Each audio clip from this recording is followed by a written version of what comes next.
After years of trying to get early access to Samsung products, I finally received a review unit from Samsung so I can show you guys all the new features and answer all your questions before the pre-order deals end. And if you stick through to the end of the video, I'll show you guys how to get my exclusive $50 bonus discount on top of those pre-order deals. And I also have my S23 Ultra here so we can do a quick comparison between the two devices. And for reference, this is the green S23 Ultra and the titanium gray S24 Ultra. So let's go ahead and get this out of the box. The first thing you see is that titanium gray back, and when you take that out, that's all you get on the bottom portion of the box. In the smaller box, you get some documentation, a SIM ejector tool, and the USB-C cable. And just like last year, you don't get a power brick in the box. Now let's go ahead and pull the sticker off the front and turn it on. While that's booting up, let's take a close look at the physical differences between the two devices. For starters, when looking at the back of the devices, outside of the new colors, it's really hard to tell much of a difference at all. Though technically, the cameras on the S24 Ultra do stick out a tiny bit more than the cameras on the S23 Ultra. That said, unless you're holding these side by side, you'd never notice the difference. If you look at the bottom of the devices, you'll see that the S24 Ultra has a slightly more squared off design compared to the S23 Ultra, but it's a very slight difference. That said, the S24 Ultra is slightly wider than the S23 Ultra. The sides of the phones also have a new finish as well. Again, since this is a titanium frame, the sides are going to obviously be a little bit different because of that, but Samsung's also added sort of a brushed finish on the side of this compared to more of like a polished finish on the S23 Ultra. I think that helps the S24 Ultra feel a bit more premium, but I don't know how much of a difference that's really going to make for grippability compared to the S23 Ultra. The S Pens are functionally identical between the two devices, but they do come in different colors now. And here's a shot of all four of the standard S24 Ultra colors with their respective S Pens. And while the bodies of the S Pens may be different colors, the bottoms of them match the respective frame. And since the S Pens are both functionally and physically identical, you can even put the S24 Ultra S Pen in the S23 and the same vice versa. Not that you'd ever really need to do that, but you can if you want to. The S24 Ultra gets Corning's new Gorilla Armor, which promises to both be stronger, more scratch resistant, and also less reflective. So let's test the reflectivity now. If you look closely, you see the reflection of my camera a little bit on the S23 Ultra. But if I slide over to the S24 Ultra, that reflection is not seen. So already that statement seems to be pretty true. Alright, so I finished setting up the S24 Ultra, and I took both phones outside, got a bunch of different pictures of a bunch of different things to really test the different cameras. And if I jump into the gallery app here on both devices, one of the first things I want to show you has to do with shadows. So Samsung said that their shadow erasing feature has improved on the S24 Ultra, and I want to test that. So I took this shadow picture of a phone on both of these. We're going to go to Edit. Then we're going to go to these advanced settings here, tap Object Eraser, and select Erase Shadows on both devices. As you can see, both of them have done an incredible job of completely wiping out the shadow. And if I tap Done here, and save the photos, if I zoom in on this, you can see the S23 Ultra still has some remnants of the shadow showing up through here, and even this part of the wall looks a little bit messed up, but the S24 Ultra did an incredible job completely removing that shadow. It is truly astounding how well this feature works. While both phones did an excellent job of erasing my obvious shadow on top of the phone, the shadow eraser can't erase all shadows. For example, if I try to erase the shadow next to this phone, you'll see that it got other shadows in the frame, but it didn't erase this shadow here.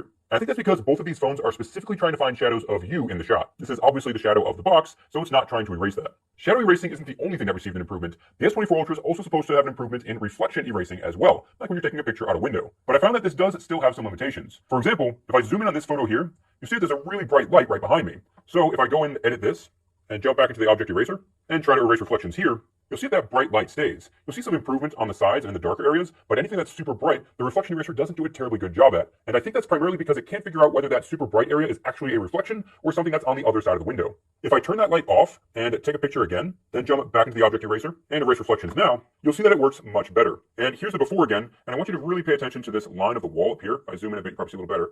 So take a look at this. This is the reflection of the wall. And if I go and redo that, you'll see that it fully erases that. But the real question is, does the S24 Ultra erase reflections better than the S23 Ultra? Well, honestly, in person, it's pretty hard to tell. But if you zoom in this area right here, you can see that the reflection of the wall on this building here is erased a little bit better on the S24 Ultra. Is it enough of a difference to want to upgrade to the S24 Ultra just for this feature? No, but it is a little bit of a difference. I also did some quick tests on the zoom capabilities between the two phones. And if I zoom in a bit here, you'll see that the larger letters are a bit more crisp and easier to read on the S24 Ultra, but the smaller lettering is easier to read on the S23 Ultra. Another noticeable difference is in the solid color regions. So on the S24 Ultra, this blue part of the pole is a very solid blue all the way through. But on the S23 Ultra, it's really grainy looking. However, the extra smoothing that's happening on the S24 Ultra does seem to get rid of some of the detail in this black area right here as compared to the S23 Ultra. But let me know down in the comments below which image you prefer for a 100x zoom. Now here is a 30x zoom shot of the same sign. And if I zoom in here, we have pretty much the exact same effect between the two phones. And now we've got a 10x zoom shot, and this is what I'm most interested in here because the Galaxy S24 Ultra got rid of the 10x optical zoom and instead now has a 5x optical zoom, but with a 5x larger sensor. They went from 10 megapixels to 50 megapixels. So let's see how much of a difference there really is when we zoom in. And now that we're zoomed all the way in here, you can see that the two images are pretty similar, but text is definitely easier to read on the S23 Ultra. So even though the S24 Ultra does have more pixels to work with, the 10x optical zoom does seem to be doing a bit of a better job here, especially when you look at the finer details like these rivets right here. But at the end of the day, unless you're going to really zoom in like this on your 10 times zoom shots often, you're really not going to notice too much of a difference between these two cameras. But technically, 10 times zoom shots do still seem to be a bit better on the S23 Ultra. And now we're backed out to 5 times zoom, so let's go ahead and zoom in again here and see what the difference is. As expected, the S24 Ultra does look significantly better here, because at 5 times zoom, that's the optical zoom level of the S23 Ultra's camera. So the S23 Ultra does need a bit of digital zoom to get this far in, and it's clear that it's suffering because of it. If you look at this wall in the back, there's clearly more texturing on the S24 Ultra, and you can also see a bunch more detail on the ground and even on the mailbox. So now let's take a look at the 3x zoom shot. Zooming in on this shot gives very similar results. For the 2x zoom shots, it looks like the S24 Ultra is a little bit better here. Zooming all the way in on the letter M, you can see that it's got a bit of jagged edges here on the S23 Ultra, but more straight lines on the S24 Ultra. There's also more noise in the photo on the S23 Ultra as compared to the S24 Ultra. For the 1x zoom shot, the S24 Ultra does come ahead here again, especially when I zoom in.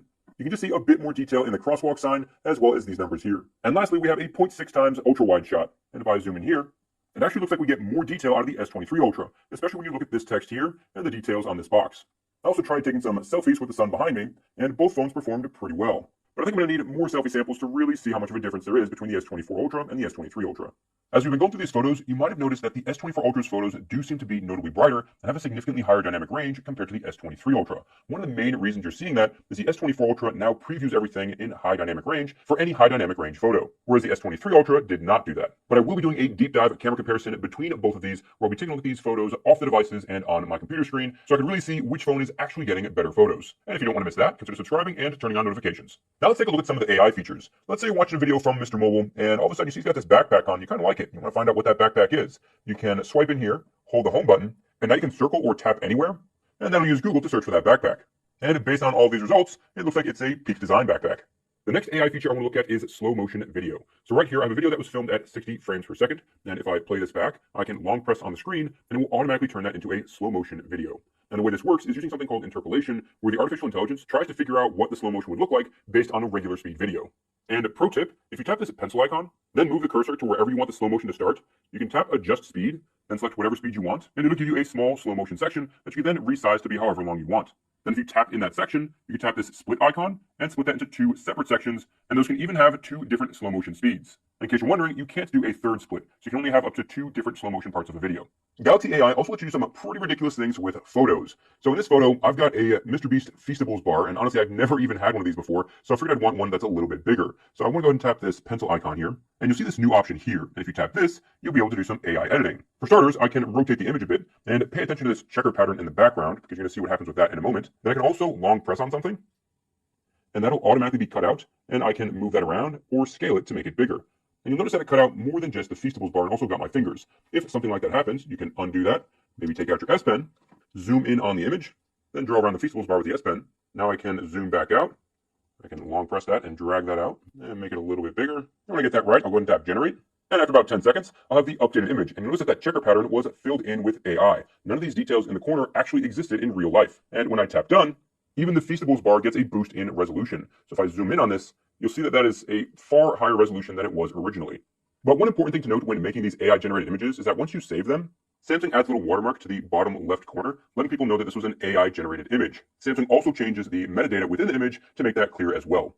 If we jump into settings, then scroll down to Advanced Features, then go to Advanced Intelligence, you'll be able to see all of the AI features on one page, as well as descriptions of what those features do. And if you tap on one of them, you'll get even more information about it. But what I really want to point out is at the bottom of this Advanced Intelligence page, and it's this option here to process data only on the device. If you do this, all the AI features will be processed directly on the phone, and nothing will be pushed online for processing. However, if you do this, you will get some limitations on what you can and can't use in terms of AI features. For AI features that you lose by not allowing them to be processed online, you won't be able to use the Samsung Notes features that allow you to auto-format, summarize, or auto-correct your spelling. But the translation features will still work in Samsung Notes. Another thing that's not available without online processing is creating summaries from transcripts or any notes or websites. And lastly, the generative fill and AI photo editing features that I showed you guys a bit earlier will be unavailable as well. But the rest of these AI features will be available with local processing only.